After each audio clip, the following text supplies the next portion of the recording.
মুসলমান যদি কখনো এই জমিনে আল্লাহর কোরআনের জন্য, দিন ইসলামের জন্য, আল্লাহর হুকুম আইন বাস্তবায়ন করার জন্য, আলেম ওলামার জন্য রক্ত দিতে হয়, কাফনের কাফন মাথায় নিয়ে আমাদেরকে রাজপথে নামতে হয়, আল্লাহর দিন বিজয়ের আন্দোলনে শামিল হতে হয়। আমি মুসাদ্দিক রাজি আছি। কারা কারা রাজি আছেন আজকের মাহফিলে দু হাত তুলে আমার আল্লাহকে দেখায়া দেয়।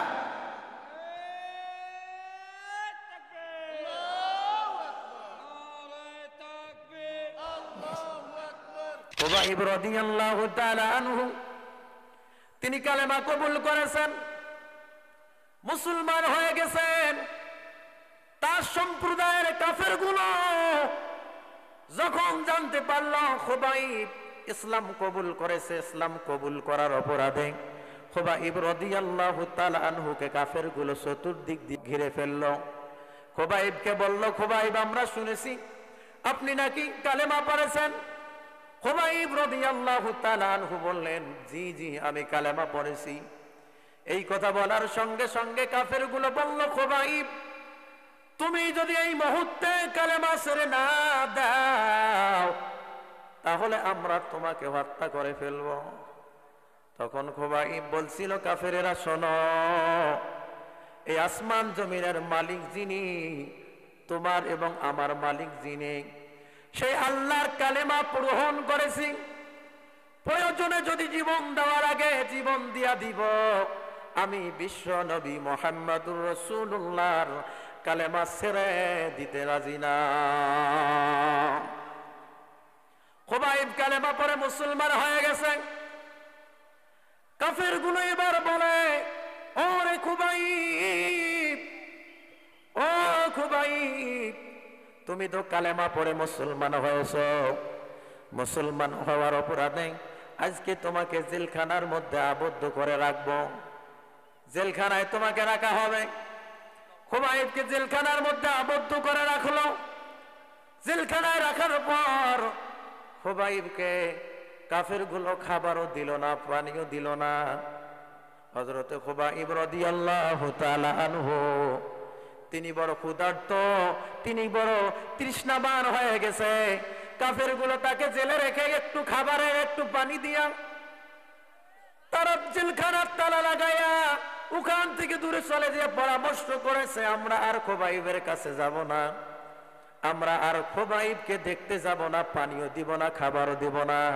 খুবাইব যেন না খেয়ে ইন্তেকাল করে।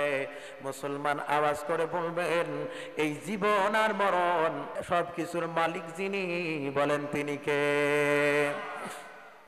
জেলখানার মধ্যে প্রত্যেকটা দিন আল্লাহর সঙ্গে তার যোগাযোগ, আল্লাহ তাসবিহ জপে খুবাইব।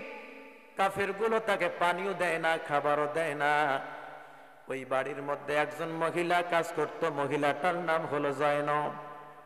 ওই যে বাড়িতে জেলখানা ছিল, জয়নব বলে, আমি দেখতে পেরেছি আমার বাবা, আমার আত্মীয় স্বজনেরা ইসলাম কবুল করার কারণে যে খুবাইবকে কোনো খাবার দেয় না, সেই খুবাইব আমি দেখতে পাই তার সামনে ঝুলন্ত আঙ্গুর ফল, খুবাইব পেরে পেরে সেগুলো পান করতেছে। বলেন সুবহানাল্লাহ। জয়নব খুবাইবের কাছে যে বলেন, খুবাইব আমার বাবারা, চাচারা, আত্মীয় স্বজনেরা তোমাকে খাবার দিল না, কিন্তু তোমার সামনে আমি দূর থেকে দেখতে পেলাম সুন্দর সুন্দর আঙ্গুর ফল, আঙ্গুর ফলগুলো তুমি ছিঁড়ে ছিঁড়ে খাচ্ছ, কোথায় পাইল এ আঙ্গুর ফল? খুবাইব বলে, আমি যে আল্লাহর জন্য ঈমান আনয়ন করেছি, সেই আল্লাহ আজকে জেলখানার মধ্যে আঙ্গুর ফলের ব্যবস্থা করে দিয়েছেন। খুবাইব আল্লাহর জান্নাতের আঙ্গুর ফল খাইল। মুসলমান আপনারা দেখেছেন, এই বাংলাদেশের মধ্যে 15 বছর 7 মাস এই বাংলাদেশের প্রত্যেকটা মানুষের কথা বলার বাক স্বাধীনতা কেড়ে নেওয়া হয়েছিল। আওয়াজ করে বলুন ঠিক কিনা? এই নির্যাতনের জুলুম যখন দেখেছিল বাংলাদেশের ছাত্র জনতা, তারা সহ্য করতে না পারে রাজপথে নেমে 5ই আগস্ট পঙ্গপালের মতো বঙ্গভবনের দিকে রওনা হয়েছিল। ওয়াকারুজ্জামান প্রধানমন্ত্রীকে বলেছিল, প্রধানমন্ত্রী আপনি যদি আধা ঘন্টার মধ্যে দেশ ছেড়ে দূরে চলে না যান তাহলে ছাত্র জনতা আপনার অস্তিত্ব রাখবে না। অতএব আপনার অস্তিত্ব যদি ঠিকাতে চান আধা ঘন্টার মধ্যে আপনাকে দেশ ছেড়ে দিল্লিতে যেতে হবে। আওয়াজ করে বলুন ঠিক কিনা?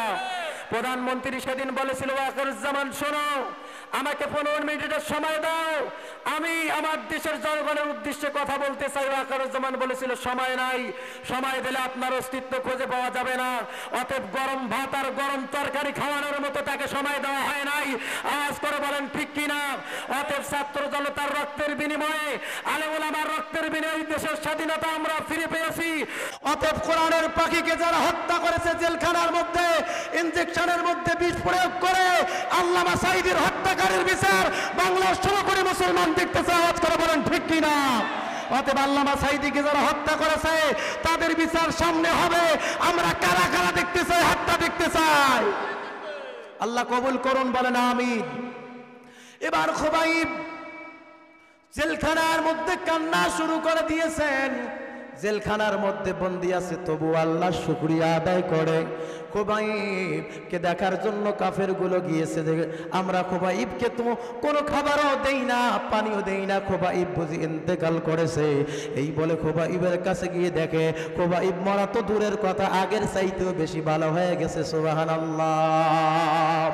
এবার কাফেরগুলো চিন্তা করলো, যেহেতু খুবাইবকে জেলখানায় রাখার পর খাবারও দেই নাই, পানিও দেই নাই, খুবাইব যেহেতু ইন্তেকাল করে নাই, এবার খুবাইবকে প্রকাশ্যে আমাদেরকে হত্যা করা লাগবে।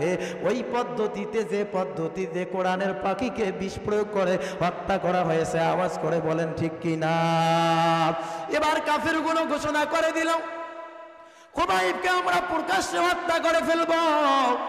এই বলে খুবাইব রাদিয়াল্লাহু তাআলা আনহুকে জেলের তালা খুলে সমস্ত কাফেরগুলোকে ঘোষণা করে দিয়েছে, আমরা আজকে খুবাইবকে হত্যা করে ফেলব।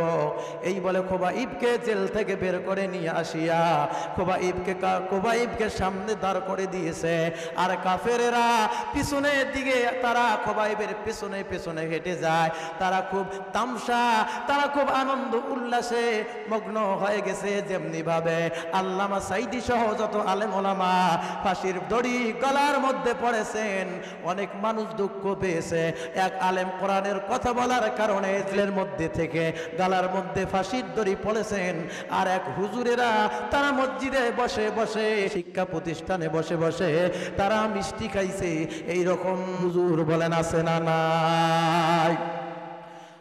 খুবাইবকে নিয়ে যাওয়া হলো, সামনের দিকে এগোচ্ছেন। কাফেরগুলো খুব আনন্দ। খুবাইব রাদিয়াল্লাহু তাআলা আনহু বুঝতে পেরেছেন তাদের মনোভাব, খুবাইবকে তারা হত্যা করে ফেলবে। কাফেরগুলো একটা মঞ্চ তৈরি করেছে, খুবাইব রাদিয়াল্লাহু তাআলা আনহুকে হত্যা করে ফেলবে। মঞ্চের মধ্যে তারা কাঠ বিছায়া দিয়েছে। ওই মঞ্চের মধ্যে যখন খুবাইবকে নিয়ে গিয়েছে, ওই মঞ্চের মধ্যে খুবাইবকে শোয়ানোর আগে খুবাইবকে বলেছে, খুবাইব মরার আগে তোমার কি কোনো আশা বাসনা আছে নাকি? খুবাইব বলে, না না, আমার কোনো মনের আশা বাসনা নাই, তবে আমার একটা বাসনা আছে, আমি আমার রবের জন্য 2 রাকাত নামাজ আদায় করতে চাই। আওয়াজ করে বলা যাবে কি সুবহানাল্লাহ? খুবাইব বলে, আমার মরণের আগে আমার একটাই আশা, আমি আমার রবের জন্য সালাত আদায় করব। তাকে নামাজের সুযোগ দেওয়ানো হলো। খুবাইব রাদিয়াল্লাহু তাআলা আনহু নামাজের মধ্যে দাঁড়ায় গেলেন। হযরতে খুবাইব নামাজ আদায় করেন ঠিকই, কিন্তু খুবাইব নামাজ খুব দ্রুত আদায় করতেছিলেন। ও মুসলমান, আজকে যদি আপনি জানতে পারেন আজকের ঈশার নামাজটা শেষ নামাজ, সেই নামাজটা জোরে হবে না ধীরে হবে? ধীরে হওয়ার কথা। কাফেরগুলো বড় অবাক, খুবাইবের দিকে তাকায় আছে। কাফেরগুলো চিন্তা করে খুবাইবের জীবনের শেষ নামাজ, নামাজটা তো ধীরে হওয়ার কথা, কিন্তু খুবাইব এত জোরে সালাত আদায় করে, কারণটা কি? খুবাইবের নামাজ শেষ হয়ে যায়। খুবাইবের নামাজটা যখন শেষ হয়ে যায়, তখন কাফেরগুলো খুবাইবকে জিজ্ঞাসা করে, রে খুবাইব, আজকে তোমার জীবনের শেষ নামাজ, নামাজটা তো মৃত্যুর ভয়ে একটু ধীরে ধীরে হওয়ার কথা ছিল। খুবাইব বলে, না না, আমি নামাজের মধ্যে এত মজা পাইতেছিলাম, আমি খুবাইব এত মজা পাইতেছিলাম, মন চাইছিল আমি ধীরে ধীরে নামাজ আদায় করি। না না, আমি যদি ধীরে নামাজ আদায় করি তোমরা কাফেরেরা বলবা খুবাইব বুঝি মৃত্যুকে ভয় পায়, যার কারণে খুবাইব সে ধীরে ধীরে নামাজ আদায় করে। সুবহানাল্লাহ বলেন। আমি খুবাইব দ্রুত নামাজ আদায় করেছি, এই জন্য কোন কাফেরেরা যেন বলতে পারে না আমি খুবাইব মৃত্যুর ভয়ে ধীরে ধীরে নামাজ আদায় করি, যার কারণে তোমরা যেন কিছু বলতে পারো না, কারণ মুসলমান কখনো মরণকে ভয় পায় না। এই জন্য আমি খুবাইব আমার জীবনের শেষ নামাজটা দ্রুত আদায় করে নিয়েছি। আওয়াজ করে বলা যাবে কি আল্লাহু আকবার। খুবাইবের নামাজ শেষ হয়ে গেল। খুবাইব রাদিয়াল্লাহু তাআলা আনহুকে এবার কাফেরগুলো ওই মঞ্চের মধ্যে চিৎ করে শোয়াইল। চিৎ করে শোয়ার পর খুবাইব রাদিয়াল্লাহু তাআলা আনহুর বাম হাতের মধ্যে বাবলা কাটা গিরে দিল। ও মুসলমান, জিন্দা মানুষের শরীর যদি একটু কাটা যায়, এই ব্যথা কখনোই তো সহ্য করা যায় না। ওখানে শুধু একটাই মুসলমান, তিনি হলেন খুবাইব রাদিয়াল্লাহু তাআলা আনহু। ওখানে কোনো সাহাবায়ে কেরাম নাই, ওখানে কোনো নবীও নাই, কেউ নাই, সাহায্যকারীও নাই। খুবাইব ওখানে কান্না করতে শুরু করে দিলেন। তার বাম হাতের মধ্যে কাফেরেরা বাবলা কাটা গেড়ে দিল, ডান হাতের মধ্যে বাবলা কাটা গেড়ে দিল, তার সমস্ত শরীরের মধ্যে বাবলা কাটাগুলো গেড়ে দিল। খুবাইবের চক্ষু দিয়া পানি ঝরে আর আল্লাহকে বলে, মালিক, আজকে বিপদের সময় আমার পাশে নবীজিও নাই, কোন সাহাবায়ে কেরামও নাই। আল্লাহ, কাফেরগুলো আজকে আমাকে যে রক্তে রক্তাক্ত করলো, ঈমান আনয়ন করার কারণে আল্লাহ এত নির্যাতন করতেছে, সহ্য করব, তবু যেন মালিক আমি ঈমান হারা হয় না যাই।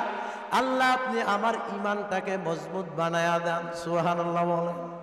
খুবাইবের শরীর থেকে রক্ত ঝরে, বিপদের সময় তার পাশে কেউ নাই। খুবাইব কান্নাকাটি করতেছিলেন। কাফেরগুলো কান্না দেখার পর খুবাইব রাদিয়াল্লাহু তাআলা আনহুকে বলে, ওরে খুবাইব, তোমাকে একটা অফার দিব, মৃত্যু থেকে যদি আজকে বাঁচতে চাও, একটা শর্ত দিব, শর্তটা যদি মানো তাহলে তোমাকে আজকে মরণের হাত থেকে রক্ষা দিব, বাঁচতে পারবা। অন্যথায় শর্ত যদি না মানো তাহলে কিন্তু তোমার মৃত্যু হয়ে যাবে। খুবাইব জিজ্ঞাসা করে, কাফেরেরা কি শর্ত? কাফেরগুলো বলতেছিল, রে খুবাইব শোনো, শর্ত হলো একটা, মরণ থেকে যদি আজকে বাঁচতে চাও, রাহমাতুল লিল আলামিনকে একটাবার তুমি গালি দিবা, তোমার নবী মুহাম্মদকে যদি একবার গালি দাও তাহলে আমরা তোমাকে ছেড়ে দিব, অন্যথায় তোমাকে ছাড়ব না।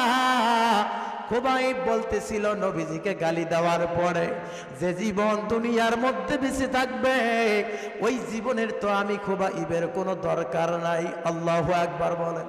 ওই জীবনের তো আমি খুবাইবের কোনো দরকার নাই, ওই জীবন তো আমি আল্লাহর জন্য সুপর্দ করে দিতে চাই। খুবাইব এইরকম করে বলতেছিল, আর কাফেরগুলো নির্যাতনের স্টিম রোলার চলাইতেও আছে। ও মুসলমান, খুবাইব বলে, নবীজিকে গালি দিলে যে জীবন দুনিয়ার মধ্যে বেঁচে থাকবে, ওই জীবন আমি খুবাইবের কোনো দরকার নাই।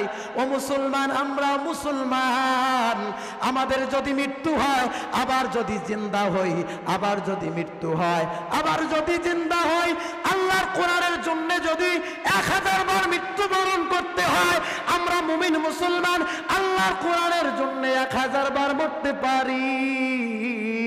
তবুও কোন বাতিল নাস্তিক মুরতাদের কাছে মাথা অবনত করতে রাজি না, রাজি না, রাজি না। কারা কারা রাজি আছেন হাত তুলে আল্লাহকে দেখায়া দেন। এবার খুবাইব এই কথা বলল। ও মুসলমান, খুবাইবের উপরে নির্যাতন বেড়ে গেল। খুবাইব রাদিয়াল্লাহু তাআলা আনহু শাহাদাত বরণ করলেন, তবুও খুবাইব বাতিলের কাছে মাথা অবনত করলেন না। অতএব মুসলমান, যদি কখনো এই জমিনে আল্লাহর কোরআনের জন্য, দিন ইসলামের জন্য, আল্লাহর হুকুম আইন বাস্তবায়ন করার জন্য আলেম ওলামার জন্য রক্ত দিতে হয়, কাফনের কাফন মাথায় নিয়ে আমাদেরকে রাজপথে নামতে হয়, আল্লাহর দিন বিজয়ের আন্দোলনে শামিল হতে হয়। আমি মোসাদ্দেক রাজি আছি। কারা কারা রাজি আছেন আজকের মাহফিলে দু হাত তুলে আমার আল্লাহকে দেখায় দেয়।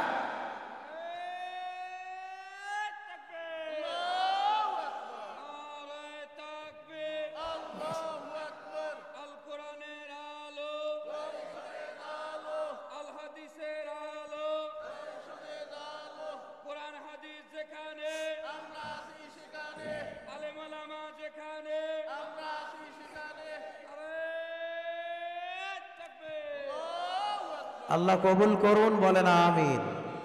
আপনাদের কি কোনো ভয় আছে নাকি? আমরা কি বাতিলের চোখ রাঙ্গানিকে ভয় পাই? আমরা আলেম ওলামা তখনই চুপ ছিলাম না যখন অনেক মানুষ পুলিশকে দেখে পালিয়ে যাইতো, কিন্তু আমরা হাজার হাজার মানুষের সামনে দাঁড়িয়ে কোরআনের কথা বলেছি। আওয়াজ করে বলেন ঠিক কিনা? অতএব হক আর বাতিলের পার্থক্য কিয়ামত পর্যন্ত থাকবে। বাতিল যখন নমরুদের রূপ ধারণ করেছে, হক তখন ইব্রাহিম খলিলুল্লাহর মাধ্যমে জমিনে প্রতিষ্ঠিত হয়েছে। আওয়াজ করে বলুন ঠিক কিনা? বাতিল যখন ফেরাউনের রূপ ধারণ করেছে, হক তখন মুসা কালিমুল্লাহর মাধ্যমে জমিনের মধ্যে প্রতিষ্ঠিত হয়েছে। বাতিল যখন আবু জাহেল আবু লাহাব উতবা সাহেব ওয়ালিদ বিন মুগিরার রূপ ধারণ করেছে, হক তখন মুহাম্মাদুর রাসূলুল্লাহ সাল্লাল্লাহু আলাইহি ওয়াসাল্লামের মাধ্যমে জমিনের মধ্যে প্রতিষ্ঠিত হয়েছিল। বর্তমান জামানায় 16টি বছর নির্যাতন করার পরে বাতিল যখন আওয়ামী লীগের রূপ ধারণ করেছে, হক তখন বৈষম্য বিরোধী ছাত্র আন্দোলনের মাধ্যমে এই জমির আল্লাহর কোরআনের রাজকে কায়েম করার জন্য প্রতিষ্ঠিত হয়েছে। আওয়াজ করে বলুন ঠিক কিনা? অতএব সামনের বাংলাদেশ আলেম ওলামার বাংলাদেশ, সামনের বাংলাদেশ আল কোরআনের বাংলাদেশ, সামনের সংসদ কোরআনের সংসদ। এই দেশ কখনো কোনো বাতিল মোরতাদ ফেরকার হাতে চাপিয়ে দেওয়া হবে না। আওয়াজ করে বলেন ঠিক কিনা? অতএব বর্তমান জামানার বড় ফেরকা হলো ইসকন। আওয়াজ করে বলেন ঠিক কিনা? এই ইসকন 15টি বছর তাদের কোনো জনসভা ছিল না, তাদের কোনো মিটিং ছিল না, তাদের কোনো অনুষ্ঠান ছিল না। যখন তাদের মায়ের পতন হয়ে গেছে স্বৈরাচারের, তখনই তারা মাথা ছাড়া দিয়ে ওই মা জননীকে দেশে আনার জন্য, দেশে উচ্ছৃঙ্খল সৃষ্টি করার জন্য ঘন ঘন জনসভা আর ইসকন নাম দিয়ে বাংলাদেশকে অস্থিতিশীল তৈরি করার জন্য তারা পায়তারা করতেছে। আওয়াজ করে বলেন ঠিক কিনা? অতএব এই বাংলাদেশ কায়েম হয়েছে 30 লক্ষ মা বোনের ইজ্জতের বিনিময়ে, আলেম ওলামার রক্তের বিনিময়ে, আল্লামা সাঈদীর রক্তের বিনিময়ে। এই রক্ত বাংলার মুসলমান বৃথা দিতে দিবেন। আওয়াজ করে বলেন ঠিক কিনা? অতএব ভারতে বসে যতই চক্রান্ত হোক না কেন, এই চক্রান্তের মোকাবেলা আমরা করব ইনশাআল্লাহ। অতএব মাঝে মধ্যে শোনা যায় আমরা দেশের বাইরে আছি, যখন তখন চুট করে ঢুকতে পারি। আমি বলি আসেন ঢুকেন। ঢুকলে পরে বাংলাদেশের 16 কোটি জনগণ আপনাকে মাথার মধ্যে নিয়ে আশ্রা দিয়ে জাহান্নামে নিক্ষেপ করবে। আওয়াজ করে বলেন ঠিক কিনা? অতএব সম্মানিত হাজিরিন, ইসকন যে ষড়যন্ত্র আর চক্রান্ত এই জমিনের মধ্যে তৈরি করেছে, আমরা জঙ্গিবাদ নয়। ইসলাম অমুসলিমদেরকে যে অধিকার দিয়েছে অন্য কোন ধর্ম সেই অধিকার অমুসলিমদেরকে দেয় নাই। কোরআনের রাজ কায়েম হয়ে গেলে বেধর্মী ভাইয়েরা সুখে থাকবে, শান্তিতে থাকবে। ডক্টর ইউনূসের কাছে আমাদের দাবি, এই ইসকনকে বাংলাদেশ থেকে বিশুদ্ধ ঘোষণা করতে হবে। কারা কারা রাজি আছেন হাত তুলে আল্লাহকে দেখা দেয়।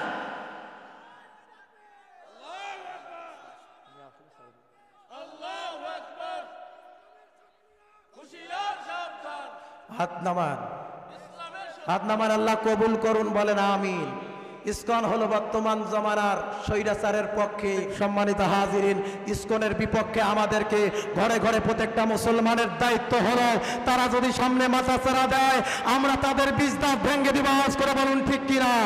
অতএব আমরা সতর্ক থাকবো। আল্লাহ যেন কবুল করেন, বলেন আমিন।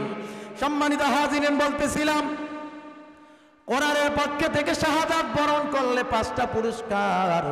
1 নাম্বার পুরস্কার হলো যে ব্যক্তি কোরআনের পক্ষে থেকে ইন্তেকাল করবে, স্বয়ং ওই ব্যক্তির জান কবজ করবেন যিনি। আওয়াজ করে বলুন তিনি কে?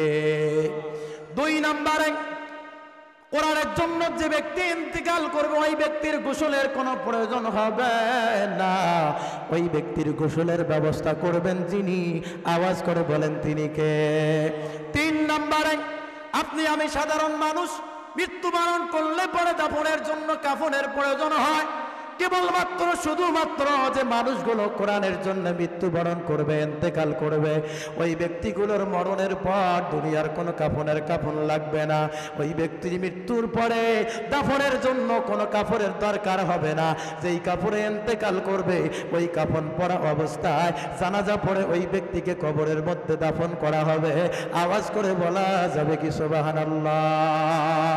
তাহলে শাহাদাত বরণ করলে তৃতীয় নাম্বার পুরস্কার যেটা হলো, যে ব্যক্তি কোরআনের জন্য শাহাদাত বরণ করে আল্লাহ তাআলা তার জন্য কোনো কাপড়ের ব্যবস্থা করা লাগবে না। স্বয়ং যে কাপড়ে মৃত্যুবরণ করবে কিয়ামতে সবাই উলঙ্গ থাকবে, শাহাদাত বরণকারী মানুষগুলো ওই কাফন পরা অবস্থায় হাসরের মাঠে হাজির হয়ে যাবে। বলেন সুবহানাল্লাহ।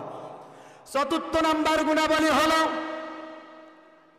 আল্লাহ পাক বলেন ওয়ালা তাহসাবান্নাল্লাযীনা কুতিলু ফি সাবিলিল্লাহি আমওয়াত বাল আহইয়াউন ইনদা রাব্বিহিম ইউরযাকুন।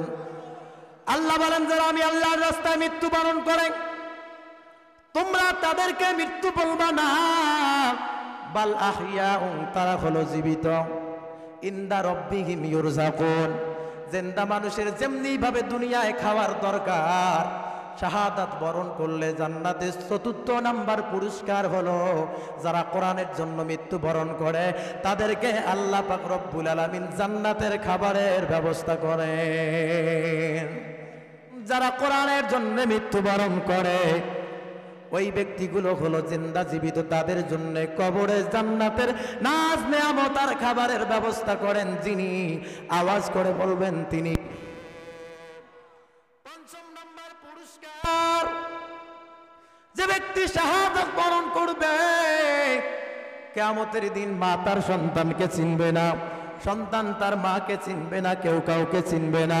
ও মুসলমান, নেতা তার কর্মীকে চিনবে না, কর্মী তার নেতাকে চিনবে না, শিক্ষক তার ছাত্রকে চিনবে না। কিয়ামতের দিন যারা শাহাদাত বরণ করবে ওই ব্যক্তি সমস্ত উম্মতের শাফাআত লাভ করবে। এজন্য আল্লাহ পাক